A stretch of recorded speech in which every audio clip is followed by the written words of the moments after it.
Kaunas, daug kas iš politikų skaito, kad tai yra politinė organizacija.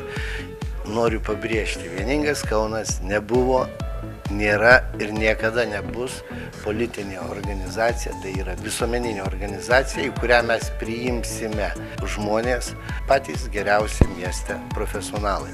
Mums nereikia kiekybės taip kaip partijom, kad rinkti narius tūkstančiais, mums reikia energingų, entuziastingų, kurių protas truputį gali būti ir crazy idėjom, ne visada lengvai įgyvendinamom, bet kad jos būtų super geros ir perspektyvos, kad miestas klestėtų, gražėtų, kad jame būtų faina ir saugu gyventi. Pakankamai daug narių, kuriuos mes kvietėme, tam sugaišame bemaž 3 mėnesius, įstojo mūsų organizacija ir aš džiaugiuosi, kad šitie nauji nariai pamatė prasmę, pamatė galbūt tą vienodą viziją, kokią mes matome Kauno ir aš džiaugiuosi, kad užsidegimas šiuo metu yra.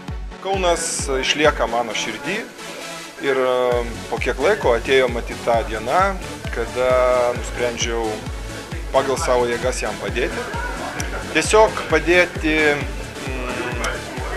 mintimis, padėti idėjomis, padrąsinti, galbūt tiesiog suregzti kokį nors įdomų, labai motyvuojantį, visus uždedantį planą ir parodyti Kauno viziją, koks tai gali būti iš tiesų puikus Europos miestas.